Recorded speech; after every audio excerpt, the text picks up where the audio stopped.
이제 시작이 됩니다. 민도르에도 또 팔라온에도 동시에 캠프가 진행이 됩니다. 우리 팔란에는 정주원 목사님이 팔란 농인교회를 하고 있습니다. 그리고 라구나에도 농인교회가 있습니다. 그럼 우리 예원 농인교회가 좀 팀을 구성했으면 좋겠어요. 우리 유병환 목사님과 또 사역자와 우리 성도들이 한 팀이 되어서 팔란 지역에 가서 캠프하고 또 라구나 지역에서도 현지 농민들과 연합해서 캠프하기를 소원합니다. 그 부분에 팀이 구성이 됐으면 좋겠어요. 또 하나님이 물질도 주실 겁니다. 또 필요한 것도 채워 주실 겁니다. 우리는 믿음으로 하는 겁니다. 세상적인 사람이 아니라 하나님의 사람이기 때문에 우리는 말씀 잡고 도전하는 겁니다. 오늘 제목이 복음의 동역자를 세워난 제목으로 말씀을 증거하겠습니다. 오늘 26주년 농인 감사 예배를 진심으로 축하를 드립니다. 뮤지컬도 제가 보니까 아주 수준이 높아요. 얼굴 표정이 압권이었습니다. 표정 연기가 대단하셔요. 표정만 봐도 모든 걸 다 알 수 있을 정도로 아주 표정 연기가 대단했습니다. 준비하시느라 고생 많이 하셨어요. 또 우리 유병환 목사님이 제일 많이 웃는 것 같습니다. 또 우리 농인교회가 날로 부흥이 돼서 농인 예배가 2부, 3부로 확대되기를 소원합니다. 오늘 이 본문의 말씀은 어떤 내용인가? 바울이 1차 세계 선교를 2년 했습니다. 그리고 2차 세계 선교를 3년 했어요. 또 3차 세계 선교를 5년 했습니다. 바울은 딱 10년 사역하셨어요. 10년의 사역을 마무리하고 이제 막바지에 이르렀을 때 고린도라는 지역에 도착합니다. 거기서 편지를 하나 기록을 해요. 그 편지가 로마서입니다. 그러니까 바울은 고린도에 머물면서 로마 교인들에게 로마서를 기록을 해서 보냅니다. 바울이 10년 사역하면서 곳곳에 교회를 세웠어요. 그 많은 제자들이 나왔습니다. 근데 중요한 것이 10년이라는 사역을 마치고 나서 오늘 로마서 16장에 바울 마음속에 기억되어지는 26명의 사역자를 기록해 놓았습니다. 10년이란 사역 속에 바울 마음속에 기억되어진 사역자들.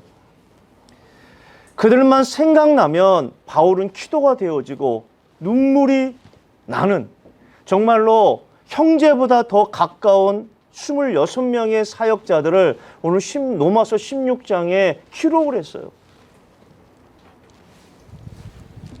근데 중요한 것이 26명의 사역자 중에 동역자라는 칭호를 붙인 사람이 3사람이 있습니다. 그 중에 한 사람이 아굴라와 브리스길라 부부예요. 26명의 사역자 중에 3명에게 바울은 동역자라는 칭호를 붙여줬습니다. 동역자가 도대체 무엇인가? 동역자의 뜻은 한 가지 목적을 위해 함께 일하는 사람이라는 뜻이에요. 바울에게 한 가지 목적은 무엇인가? 세계복음화입니다. 바울의 한 가지 목적은 237 5천 종족이에요. 이를 위해서 지금까지 도전하고 선교지로 간 겁니다. 근데 이 일에 함께 일한 사람들이 동역자라는 칭호를 바울이 붙였어요. 그 첫 번째 동역자가 누구냐? 아굴라와 브리스길라 부부입니다. 도대체 바울은 이 부부에게 왜 동역자라는 칭호를 붙여줬을까? 성경은 어떻게 얘기하냐면 동역자라는 칭호보다 나의 동역자라고 붙여줬어요. 여러분 아들을 이름을 붙일 때 아들 그거보다 나의 아들, 그것은 가슴이 전달되는 거거든요. 나의 동역자라는 칭호를 붙여줬다는 것은 가슴이 통한다는 거예요. 뜻이 통한다는 거예요. 마음이 통한다는 거예요. 다른 말하면 나와 목적이 같은 사람이라는 거예요. 나와 비전이 같은 사람이라는 겁니다. 바울 평생 동안 잊혀지지 않은 사람이라는 뜻이에요. 바울에게 얼마나 귀했으면 26명의 사역자 중에서 두 번째로 소개하고 있겠습니까? 어느 정도로 동역자인가? 저는 우리 유병아 목사님 마음속에 이런 동역자들이 많았으면 좋겠어요. 그 동역자가 여러분이 됐으면 좋겠어. 목사님이 기도할 때마다 눈물이 나는 동역자. 기도할 때마다 가슴이 전달되는 동역자. 맛있는 거 먹을 때 생각나는 동역자. 내 몸이라도 줘도 아깝지 않은 동역자. 여러분이 되시길 바랍니다. 여러분의 이름이 우리 목사님 마음속에 기억되어지는 사람이 되시기를 바랍니다. 바울 마음속에 이 아굴라와 브리스길라 부부는 그런 동역자였어요. 자, 어느 정도 동역자입니까? 바울이 이 부부를 어떻게 평가합니까? 그들은 내 목숨을 위하여 자기들의 목까지도 내어놨다, 이렇게 표현하고 있어요. 우리가 다락방식으로 표현하면 절대적 순교를 하겠다는 사람이에요. 바울을 위해 순교하겠다. 바울이 증거하는 그리스도를 위해 바울과 함께 순교하겠다. 히브리식 표현으로는 이렇게 표현됩니다. 도끼 아래 자신들의 목을 내놓았다. 로마 시대에 도끼로 사람을 처형하는데 복음을 위해, 바울을 위해, 그리스도를 위해, 선교를 위해 이 부부가 자기 목을 도끼 아래 내려놓았다, 그런 뜻이에요. 이건 세상 사람들이 이해하지 못하는 표현입니다. 이건 복음 가진 사람만 나오는 고백이에요. 사도행전 1장 8절을 위해서 생을 들인 그 부부를 향해서 바울이 이렇게 표현한 거예요. 얼마나 위대합니까? 얼마나 위대한 부부겠냐고요. 왜 로마서 16장에는 26명의 사역자들의 이름이 기록됐겠습니까? 로마 교회는요, 바울이 세운 교회가 아닙니다. 오순절날 복음 듣고 로마에 가서 그들이 세운 교회예요. 로마 교회를 향해서 바울은 이런 간절한 마음이 있는 거예요. 이런 26명의 사역자들이 있었기에 저 아시아와 저 유럽에 복음이 증거된 것이다. 이방인들에게 복음이 증거된 것이다. 그곳에 교회가 세워진 것이다. 예수 믿는 게 쉽습니까? 평생 동안 우상을 섬겼던 그들이 자기의 신을 버리고 예수를 믿었다. 이건 기적 중에 기적이에요. 당시 예수를 믿었다. 이 말은 추방을 의미합니다. 가족이란 공동체에서 추방당한 거예요. 그럼 제일 먼저 오는 문제가 무엇인가? 경제 문제입니다. 먹고 살 수 없어요. 굶어 죽어야 됩니다. 그럼에도 불구하고 예수를 믿었다. 이건 기적 중에 기적이에요. 그 정도가 아니죠. 예수를 믿었다. 그 정도가 아니라 복음을 위해 죽겠다는 거예요. 그리스도를 위해 죽겠다는 거예요. 이들이 얼마나 은혜를 받았겠습니까? 구원받은 것 얼마나 감격했으면 모든 걸 포기하고 237 5천 종족에 쓰임받았겠냐고요. 이건 은혜가 없으면 안 되는 거예요. 이 땅의 삶이 영원하다. 그런 사람은 절대 하지 못하는 고백입니다. 구원받은 하나님의 자녀는 우리의 시민권은 하늘에 있는지라, 그런 믿음 있는 사람. 죽어도 좋다. 이 땅의 삶이 영원한 게 아니다. 우리의 소망은 하늘에 있는지라. 우리 이 땅의 백성이 아니라 하나님의 백성이다. 이 땅에 가치 있는 삶을 살아야 된다. 그런 사람들이 굉장히 많았는데 바울은 오늘 로마서 16장에는 26명을 소개하고 있어요. 그 중에 두 번째가 아굴라와 브리스길라 부부입니다. 우리 농인 교회에 이런 부부들이 많았으면 좋겠어요. 우리는 여기서 만족하면 안 됩니다. 이제 곳곳에 교회를 세워야 돼요.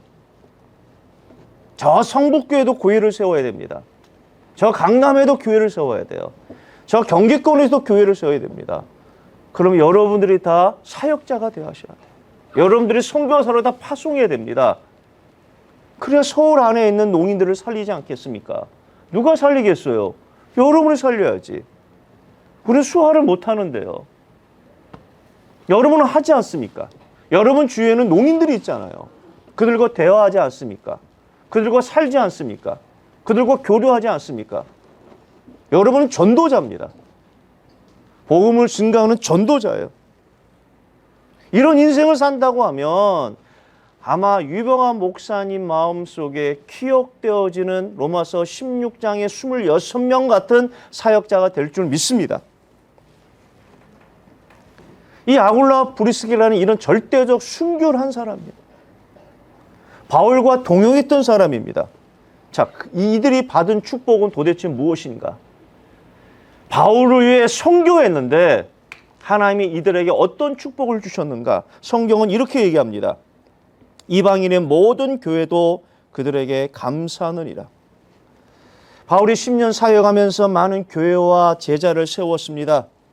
이 부분은 바울이 세운 교회에 이방인 교회에 재정적 후원을 한 거예요. 기도뿐만 아니라 재정적 지원을 아끼지 않았다는 겁니다. 이 말은 하나님이 이들에게 경제적 축복을 주신 거예요. 이방인은 모든 교회가 이들 부부에게 감사하고 있다는 거예요. 2000여 년이나 지금이나 물질은 생명입니다. 생명처럼 귀한 물질을 선교에 올인한 겁니다. 어느 정도로 하나님이 축복하셨는가? 2000년 전에 세계를 정복했던 국가가 로마입니다. 로마가 정복 전쟁을 한 겁니다. 이때 필요한 것이 뭐냐면 군사용 천막이에요. 이들 부부의 직업이 무엇인가? 천막 만드는 기술자였습니다. 하나님이 이들 부부를 어떻게 축복했느냐? 시대를 움직인 거예요. 로마가 세계를 정복하면서 수많은 텐트가 필요한데 하나님이 이들 부부에게 축복하신 거예요.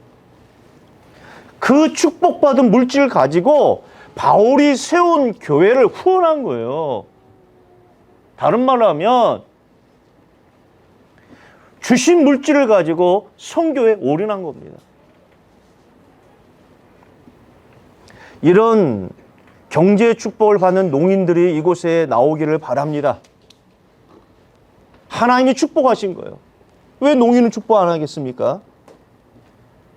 여러분 중에서도 이런 경제적 축복을 받기를 바랍니다. 이런 믿음이 있어야 돼요. 하나님 믿음대로 쓰십니다.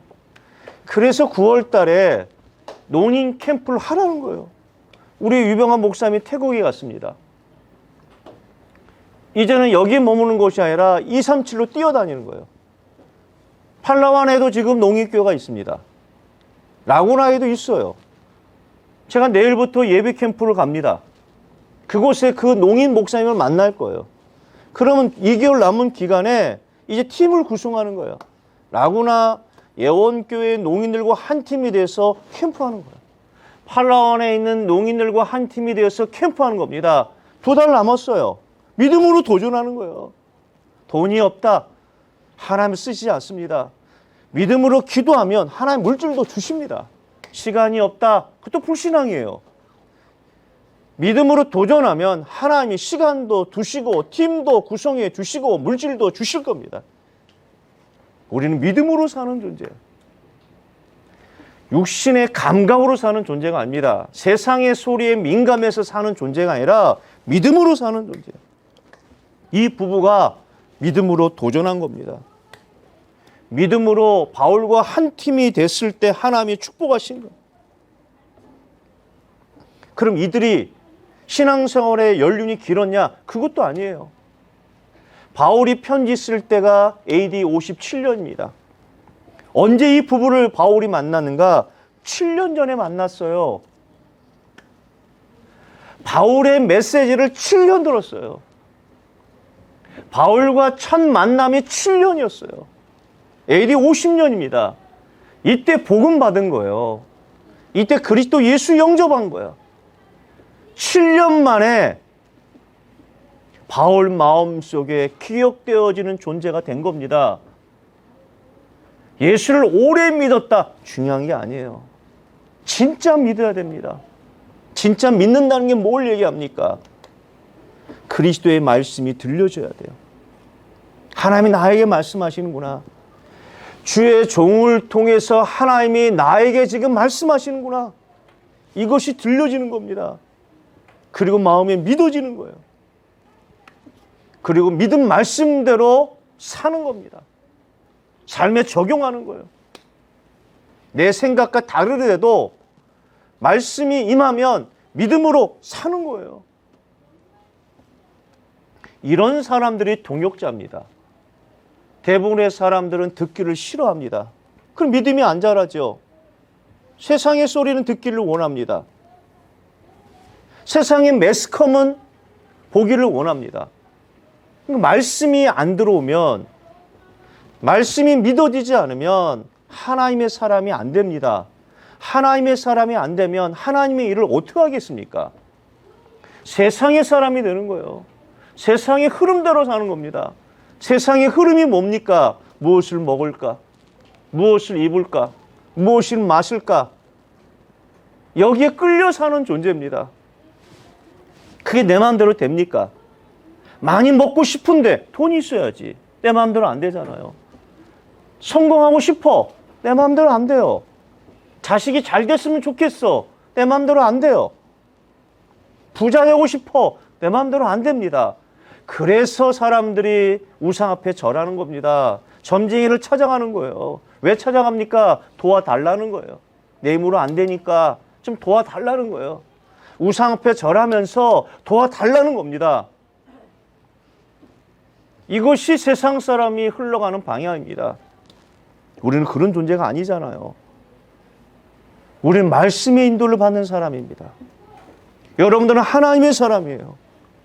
그럼 하나님의 소리를 들어야 돼요.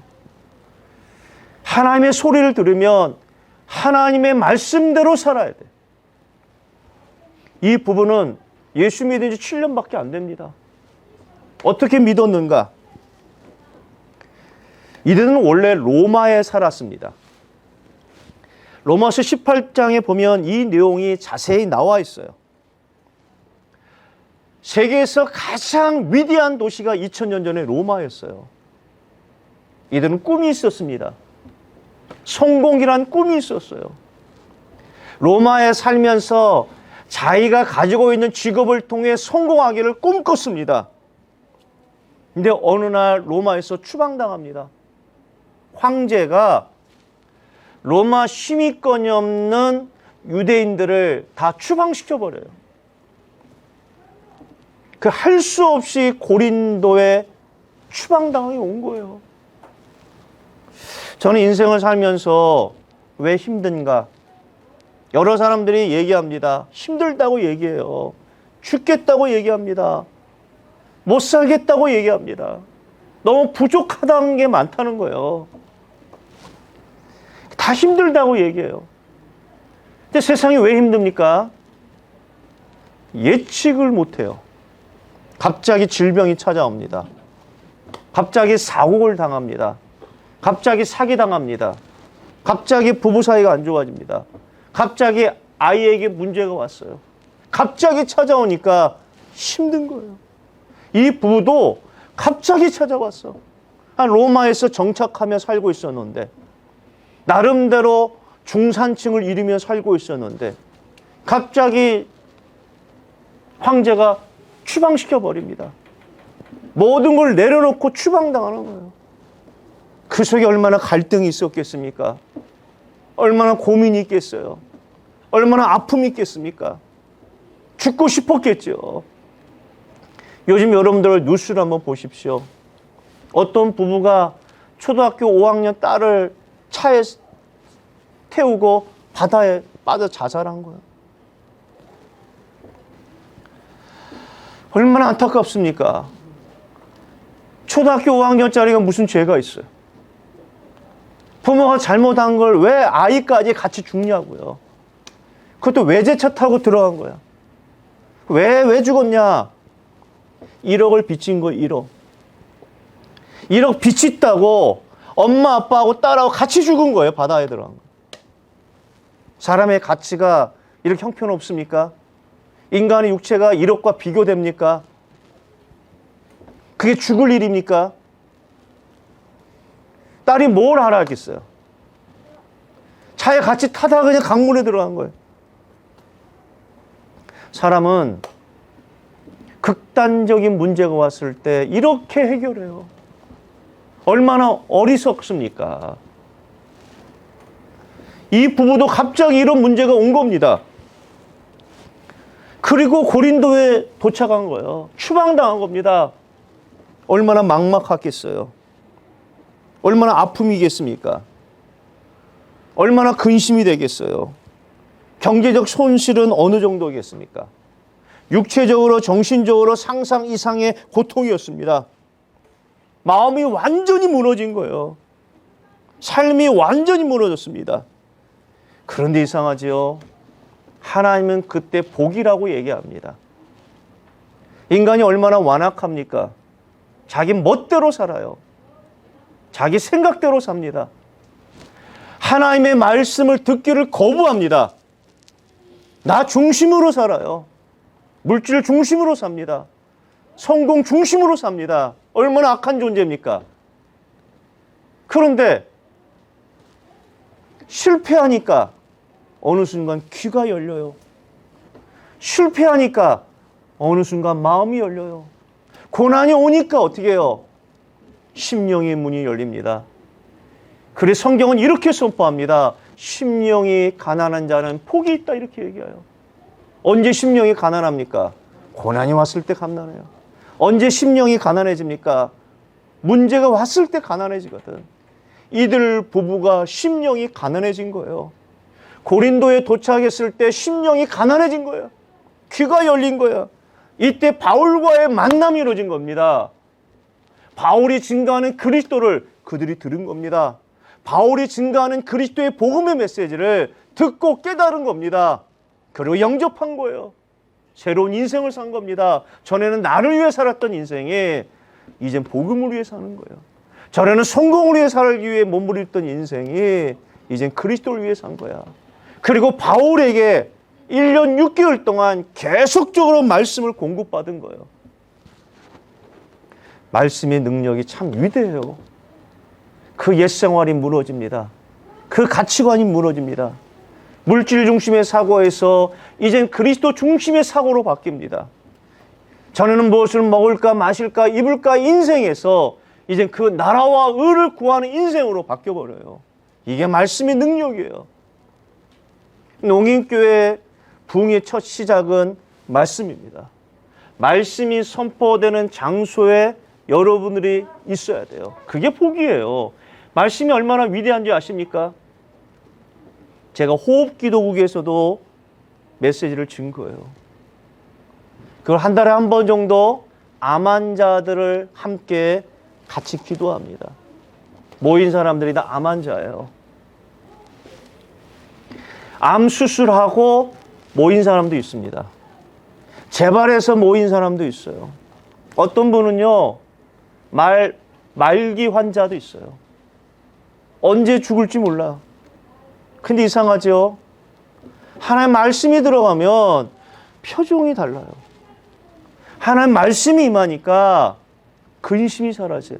어떻게 알 수 있느냐? 얼굴 보면 알 수 있거든요. 왜 제가 거기 가서 메시지를 많이 합니까? 왜 제가 기도회를 인도합니까? 안 해도 되거든요. 근데 왜 합니까? 왜 통속으로 1시간 동안 제가 주도적으로 기도 인도합니까? 아니, 많은 목사님들 보내면 되는데 왜 내가 갑니까? 우리도 암 가족이었거든. 우리 어머니도 암에 걸리셨어. 병원에서 3개월밖에 못 산다더라. 정리하라 하더라고. 맛있는 거 많이 사주라 하더라고. 그 얘기를 들었을 때 가족이 어떤 마음이겠어요? 희망이 있다고 의사가 말하지 않더라고. 3개월밖에 못 산다더라.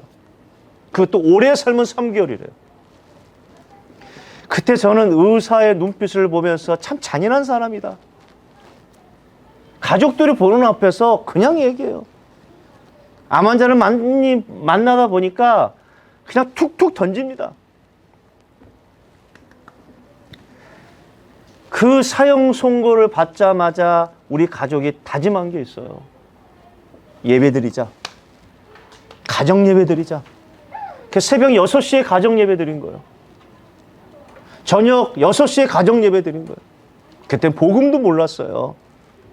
어떤 권사님이 그냥 가정 예배드리라더라. 어떤 노래를 불러야 됩니까? 물어봤어요. 그 권사님이 지나가면서 얘기하더라고. 마귀들과 싸울지라 노래를 부르래. 그래서 마귀들과 싸울지라만 불렀어. 그럼 어떤 성경을 봐야 됩니까?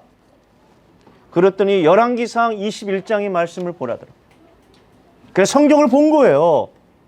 무슨 내용입니까? 히스기야 왕이 암에 걸렸어요. 하나님이 내 집을 정리하라. 그렇게 말씀하셨어요. 근데 끝났다는 겁니다. 근데 그가 성전에 가서 기도해요. 하나님이 그 기도의 눈물을 들으신 겁니다. 그리고 15년 연장시켜줍니다. 그게 열왕기 21장의 내용이에요.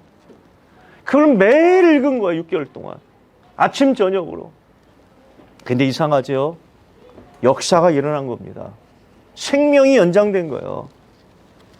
암이라는 이 핏덩어리가 몸으로 다 배출이 된 거예요. 그래서 살아나셨다고. 그걸 내가 직접 체험한 사람이라. 직접 목격한 사람이라. 그 말씀의 능력이 그렇게 위대해요. 여러분이 갖고 있는 성경 아무것도 아니라고 생각합니까? 아무것도 아닌 사람은 내 팽개치지. 이 성경은 하나님입니다. 읽는 자, 듣는 자, 지키는 자는 복이 있다고 그래요. 다윗이 뭐라고 얘기합니까? 이 말씀을 주야로 묵상하는 자는 복이 있다고 그래요. 왕이 부족한 게 뭐가 있겠냐고요. 근데 이 말씀을 읽는 것이 너무 좋다는 거야. 복이 있다는 거예요. 이 말씀을 읽을 때 하나님이 여러분을 복되다 말씀하십니다. 이 말씀이 여러분 심령에 들어오는 순간 복되다 이렇게 말씀하시는 거예요. 이 아굴라 브리스불라 부부는 말씀이 안 들어왔어요. 근데 고난이 오니까 말씀이 들어온 겁니다. 그리고 바울과의 18개월 동안 메시지를 들은 겁니다. 그때 인생이 바뀐 거예요. 7년 동안 바울을 따라다니며 한 팀 되었는데 바울 마음속에 기억되어지는 존재가 된 것입니다. 여러분 마음속에 기억되어지는 사역자가 있습니까? 제자가 있습니까? 농인교회 주보를 보니까 정말 농인 다락방이 세워지기를 원해요. 70인 제자가 세워지기를 원합니다.